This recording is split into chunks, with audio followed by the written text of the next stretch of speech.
Hey folks, Lindsey Huddleston with Sports Psychology Solutions back in the building at the 9th annual Horatio Williams Freedom Classic. It's going to be some great basketball going on. Something happening now. We're watching Ferndale High School, which is a host school, take on a rough and tough Muskegon team. But we're going to focus on another guy who can get all kind of accolades for his name: rough, tough, winner, eloquent, all those things. We have Coach George Ward for the King Crusaders, brother. How you doing? I appreciate it. Good to see you. Yeah, good to see you too. Great sitting down.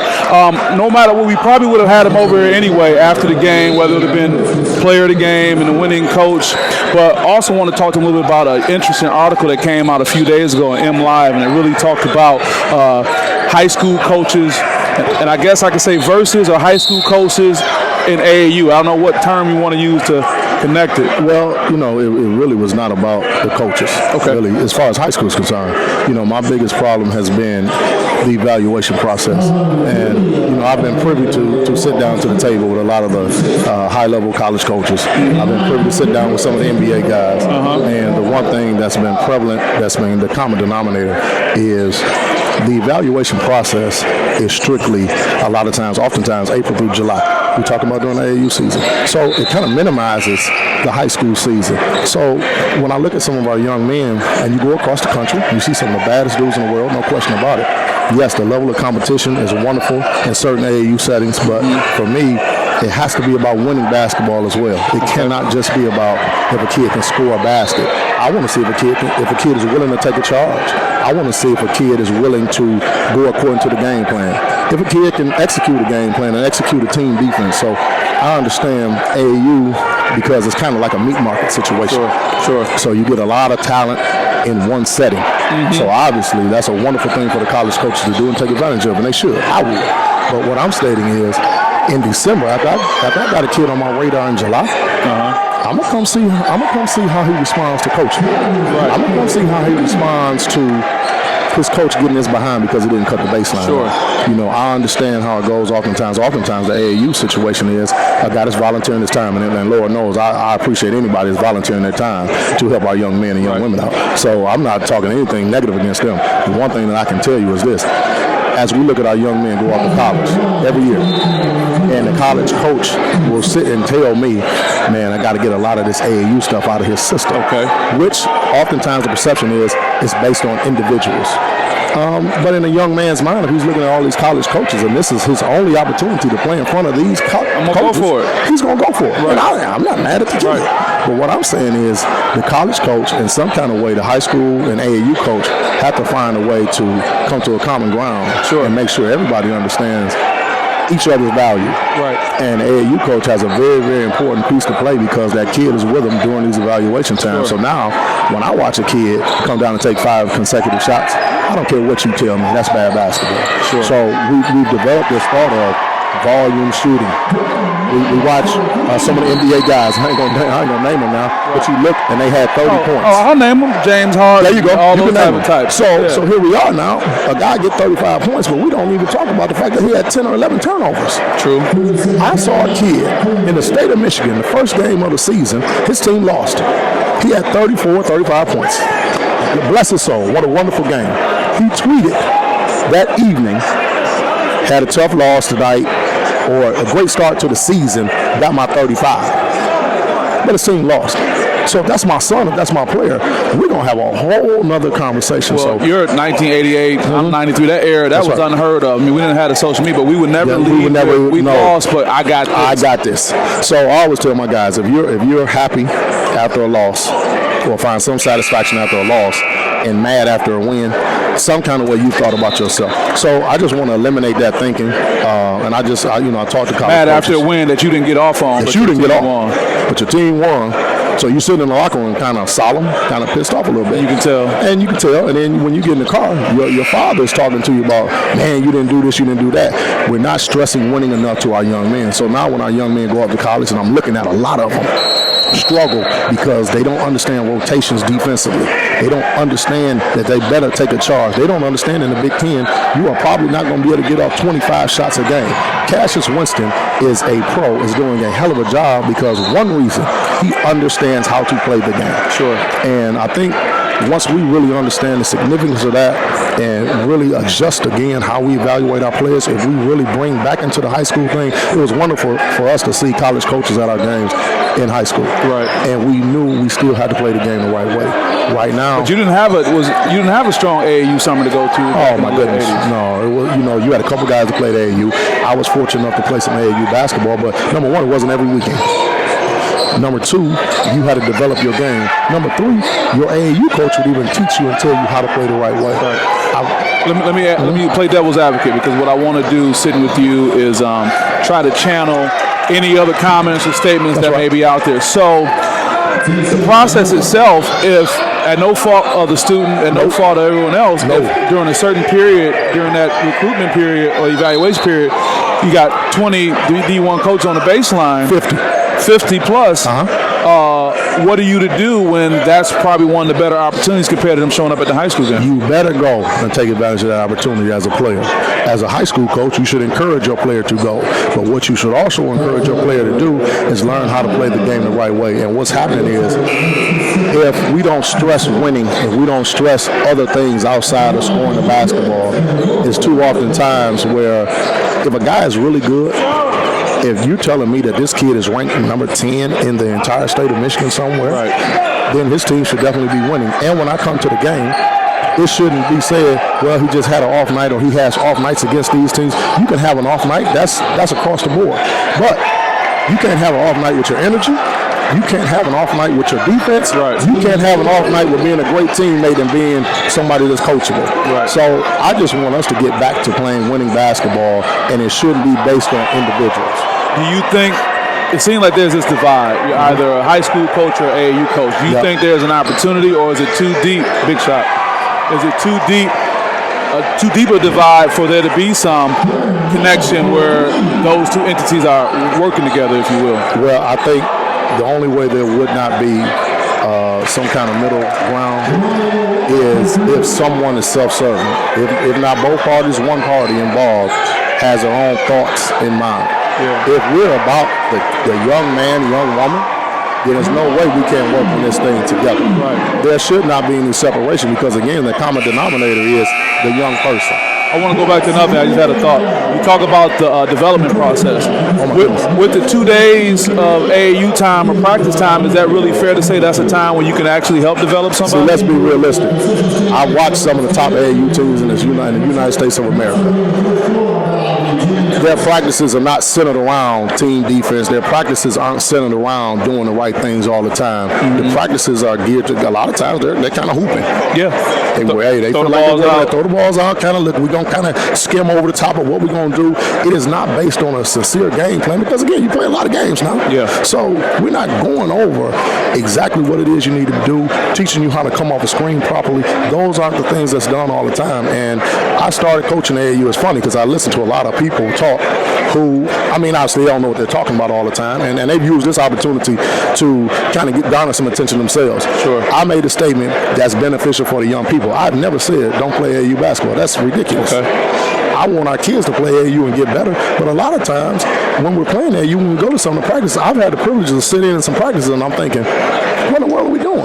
So I had a couple players who played AAU, and what got me going was Wendell Green, Sr., of the Michigan Playmakers, who I'm affiliated with, said, hey, man, I want you to come back and coach. And I looked at some of my players in the summer after they came back from the AAU, and it was almost like I had to reprogram them. Wow. Now, again, George Theophilus Ward Jr. is the one willing to say it, but every high school coach that I've talked to has said the same thing. Yeah, but so everybody in line. As my mother and father said, if all the teachers said you're talking, doggone it, you're talking. So let's stop lying. So let's talk about what can we say are some upsized benefits to AAU? What are some things you would say, you know what, he's going to get this out of this AAU? Oh, my God, you're playing against some wonderful talent. Okay. You are playing, and the one thing that's in some of the AAU circuits, you got a shot clock. You are playing against the son of a gun. That's the baddest dude in New York. You playing against the baddest dude in L.A., Texas, the whole 9 yards. So that level of competition, playing in front of some of these college coaches, is a benefit. It's one of the greatest things in the world that could have happened to our game. Mm-hmm. But with that being said, yes, there's benefits, big time benefits of it. I just think we need to make sure that with those benefits, we don't have 25 negatives to say about it as well. I agree. Stay with me. Here with Coach George Ward of King Crusaders here at the Horatio Williams Foundation 9th Annual Freedom Fund Classic, talking to Coach Ward pretty much about the status of basketball, about AAU/high school basketball, and he's really giving some good insight. Talking more about this, do you see there being an opportunity in years to come where there's a new way that the high school coaches and AAU coaches may start to work together compared to there being this idea of a divide? You know what? I think there will be. I think this is a wonderful opportunity for the dialogue to get started. That's why I love what you're doing right now. The dialogue is needed. Again, I think we should set egos to the side because, again, let me go on the record and say him again. AAU is necessary. Yeah. High school basketball is necessary. He went on the record and he said AAU is necessary. Let's be clear. It's totally necessary. How deep is the bad blood? We talking mafioso bad blood? We talking the Godfather type bad blood? No, it's not. It's, you know what? It's not that bad of a blood. I think what it is, though, is everybody wants to be relevant. Everybody wants to be important.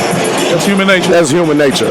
A lot of times, guys want to be able to say, "Well, that's my kid," and this is where we are with basketball. Everybody want to be able to stake claim to a kid and say, "You know what? I'm the one had him. I get all that." Let's say that because the choice at one point has to be made when that's a junior or a senior, and it's like, who's the influencer, or better yet, who's the college coach going to call? I had the opportunity, and it's wonderful to say that Willie Green, who was getting his jersey retired at the University of Detroit Mercy, I had an opportunity to coach Willie when he was in high school. Great friend. Now I'm so proud of him. I don't know what to do. But I remember looking at one of his letters. He was in high school, probably about 97 or 98, somewhere like that. Cooley High grad, of course. I saw the letter and it asked the AAU coach's information. I won't forget this. I haven't done too many crazy things in my life, so my memory's still pretty good. And I remember looking at that letter and I asked Ben Kelso, I said, "Coach, why are they asking about his AAU coach's information?" And it wasn't at the bottom. It was near the top. Top of the fold. Like the top of that letter. And I remember thinking, I told Coach, I said, "This thing gonna get crazy in a minute." What did Ben Kelso have to say about that? He said, "George, it's already gotten crazy." And Coach, he was like, who would give a damn about what his AAU coach's number is and all that? We're the guys that have to make sure that he goes to class. We're the guys that make sure he's doing exactly what he's supposed to do. I'm the guy that's developing him. I'm the one that kind of makes sure he's doing what he's supposed to do outside of the school area and basketball. So I knew at that point this thing was going to get kind of fused, so to speak. Okay. And I just think we just need to be able to sit down together and don't be upset with the other one. And don't be upset because a kid say, "You know what, my AAU coach is taking me over here because he's got some value." Because guess what? He spent a lot of time with him during the spring and the summer. I got a question, and I'm comfortable asking you. I probably wouldn't be too comfortable asking other people because everybody don't know how to respond. That's right. And this could be considered a little controversial. And I'll let you respond how you feel, but how much can we put on the college coaches on this? Oh my goodness, the onus is on them. I just saw one of my great guys leaving the building. He was here today, and Coach Izzo and DJ, they said, "Boy, you really got him started, didn't you?" And they both nodded their head at me with like, "You know what? Keep it going." We've done a great job, and college coaches do a great job of going after kids and kind of weeding out and making sure they select the right individual. But at the same time, if they're there to make sure that they select the right individuals, it's a reason why, again, I could say Michigan State because guess what? They're on a high level all the time. So they're developing guys. They're not going at the prima donna guys. And oftentimes our coaches come in and they're looking at somebody and you get an offer, but you strictly got that offer because of what they saw in the summertime. Now, you can go to a party and see a beautiful woman, but you don't ask her to get married right away. No, you don't. You haven't even seen her intangibles. You don't even know if she can cook, clean up, or anything. And it might have been kind of dark right there. It might have been kind of dark. You didn't even see how good she was really looking. And to the reference to Coach Izzo, I mean, he was just here at a high school game. This wasn't an AAU thing. He made the trip down. He comes out. You see him regularly. You see Dave Greer over there at Wayne State. Man, they doing their Cornell man in the building. Cornell man. He texted me on this weekend and said he was coming out. But I've gotten as much, well, I haven't gotten that much, but as much quote-unquote hate mail as people think I've received, I have received probably 97% more people in support of what I've done. I had a man from LA call me. I've had somebody call me from Oklahoma and say, man, I saw your interview. Reached out to me on Facebook and say, you keep it going, keep doing what you're doing because this is the reality of what we're living in right now. I'm not trying to take anything away from the AAU coaches. I just think the college coaches have to do a job and say, you know what, look, let's spend a little more time. I know they've got games during the same time that we do, so it's tough for them. But you know what? You got to get out there and go see this kid. He's playing against Muskegon. You got to go see this kid. He's playing against Ypsilanti High, against Steve Brooks. Let's see how he does against a team that's going to be at him all night. Let's see how he's going to play when he doesn't get 25 shots. Let's see how he does when somebody is making him play defense the entire game. And to that point, Coach, that's good for the kid, but also they almost want that to happen because what they don't want to happen is that they get to this institution and then they can't function. And that's what's going on oftentimes. I've had coaches, and I definitely won't name them, they've gotten kids that come and say, this kid doesn't know how to play. Now, let's see, my thing is, let's stop lying because if once we stop lying, the kids will benefit. What do you mean you say we're lying? Stop telling these kids they're pros. Stop telling certain kids that they're ready when they aren't ready because he doesn't even know how to hedge a basketball screen. Why do they say they're ready when they're really not? Because they saw him get 27 and they saw him get 27 against a kid that's high ranking and we automatically think, well, if he got off against him. But essentially, in my mind, what does getting off mean? What do you mean when you got off? You hit 5 or 6 shots that were wide open. You got a couple steals. You got a dunk. Somebody threw you a oop.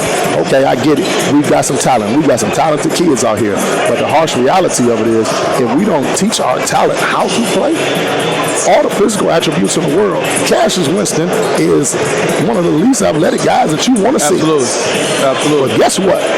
If you want to start a basketball team, I am getting number 5 from Michigan State, and let's get busy. Because from his neck up, he is unbelievable.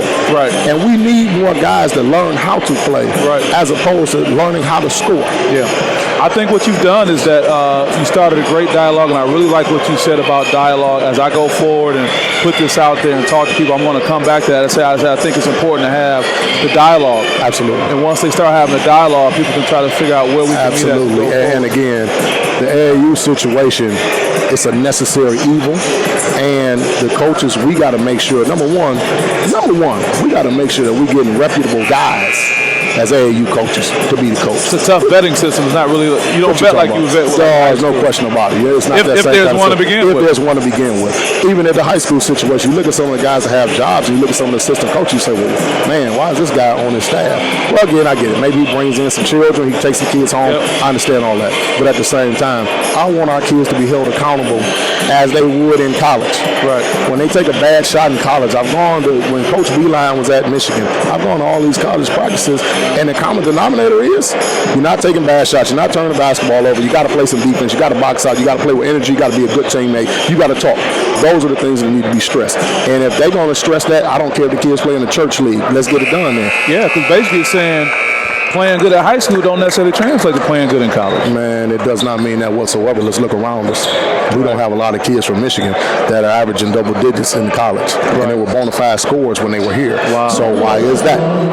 Because we didn't necessarily teach them how to score. And that's why it doesn't transfer. That's why it doesn't transfer over. That's exactly it. Well, I think this conversation is going to be ongoing. I got Coach George Ward here with the King Crusaders. He has a game coming up. Who do you got? You got to see Clarkson next, right? We got Clarkson, state championship contender, state championship program. Okay, that's good. Well, I appreciate everything you're doing. Man, I appreciate you, man. I appreciate you, brother. Proud of you, man. No problem. Thank you so much. Thank you. We'll talk to you guys soon. Take care. Look forward to talking to you later. That's right, folks. Lindsey Huddleston with SPS back in the building on the southwest side of Detroit. How do you hit a free throw? How do you finish strong? That's important. So the other part of the spectrum is